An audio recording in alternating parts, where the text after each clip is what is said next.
ছেলের গোষ্ঠী বেহায়ার মতো 200-300 মানুষ মেয়ের বাপের উপরে যায় চাঁদাবাজি করে খাইয়া আসে। এর নাম হইল বরযাত্রী। কি যাত্রী? আরে ভাই, বরযাত্রী না, ওটা ভুল নাম। ওটার আসল নাম হলো কি যাত্রী? বরযাত্রী। কেন বরযাত্রী বলছি জানেন? ইসলামে বিবাহ উপলক্ষে একটা খাবারের অনুষ্ঠানের অনুমোদন দিয়েছে, সেটা হলো অলিমা। আর এই অলিমা করবে কে?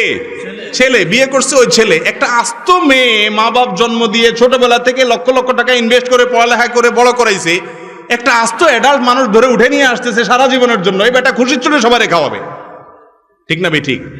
উল্টে আবার বেহার মতো আনে তো আনে, আবার যায় এদের বাড়িতে দেখা, আবার যৌতুকও চায়, ঠিক না? ঠিক।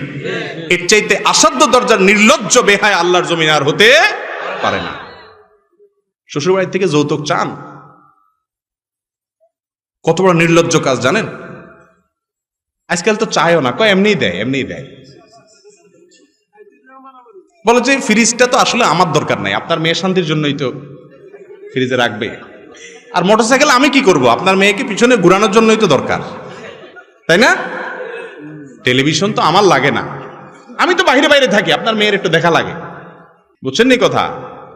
এই টাইপের যৌতুক চায়। এগুলোর নাম হলো ডিজিটাল ভিক্ষুক। নির্লজ্জ বেহায়া আল্লাহর জমিনে যদি 1 নম্বরের থাকে, শ্বশুর বাড়ি থেকে যে সমস্ত বেহায়া, যে সমস্ত নির্লজ্জ বলে কয়ে ঘুরাইয়া ফিরাইয়া ইশারা ইঙ্গিতে ওরে দিয়া তারে দিয়া ঘটকরে দিয়া চাওয়ায়, এগুলো হলো আল্লাহর জমিনের সবচেয়ে বড় বেহায়া। কথা বুঝতে পারছেন? একটা মেয়ের বাপ যখন হবেন সেদিন বুঝবেন। একটা মেয়েকে জন্ম থেকে বড় করা পর্যন্ত লক্ষ লক্ষ টাকা ইনভেস্ট করেছে ওই ভদ্রলোক ভদ্র মহিলা, আপনার শ্বশুর শাশুড়ি। আস্ত মেয়েটা উঠাই দিছে আপনার কাছে, সারা পড়ালেখা করেছে মেয়ের বাপে। সার্ভিসটা নিবে কে? কথা বলেন। সার্ভিসটা নিবে স্বামী, তার ছেলে মেয়ে পড়াবে, ঠিক না? ঠিক। সুস্থ রাখছে তার বাপ মায়, আল্লাহ করাইছেন, ওনারা ট্রিটমেন্ট করাইছেন, কিন্তু ভোগ করবে কে? স্বামী।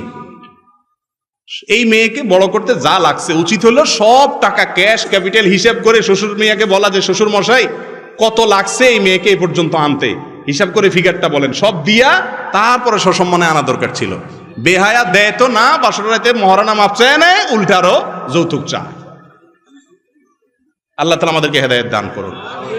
বদযাত্রী এই জন্য বললাম যে আজকাল তো চুক্তি করে 300 মানুষ না 200 না, আমাদের 400-300 মানুষ আছে, কমাইছি 50 জন হবে, এরকম চায়া চিন্তি খায়। ছি ছি ছি ছি।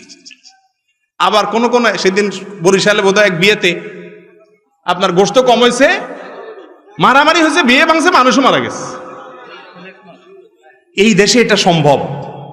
আল্লাহু আকবার। আমরা আবার মুসলমান, নামাজ কালাম পড়েন না, মুসলমান পাওয়া যায়, কিন্তু আসল মানুষের মতো মানুষ মুসলমান পাওয়া এখন কঠিন হয়ে গেছে, মানুষ নেই। তো এই জন্য বললাম বদযাত্রী টাত্রী নাই, বিয়ে যেখানে ইচ্ছে সেখানে পড়ান, তবে অনুষ্ঠান হবে শুধুমাত্র মেয়ের বাড়িতে। এমন যুবক আছেন যে বিয়ে করবেন আর বলবেন আমার বিয়েতে এই 2 নম্বরই হবে না, যৌতুকের তো প্রশ্নই ওঠে না, শ্বশুর মশাইয়ের বাড়িতে কোনো খাওয়ান দাওয়ান নাই, মেহমান যা আছে আমি খাওয়াবো। এরকম বাপের বেটা মতো বিয়ে করেন না যুবক আছেন? হাত তোলেন। আল্লাহ তাআলা তৌফিক দান করো। মুশকিল হলো এখন হাত তুললে কি হবে? বিয়ের অনুষ্ঠানে তো আপনারা এরকম রুমাল মুড়ে দিয়া বলবে তোমার কোনো কথা নাই, চুপ। মুখে রুমাল দিয়ে দেয় না, এর মানে হলো তোর কোনো কথা নাই। আরে বাবা, বিয়ে করব আমি, আমার কথা নাই মানে? আল্লাহ তাআলা আমাদেরকে কুসংস্কারের বিরুদ্ধে সংগ্রাম করার তৌফিক দান করুন।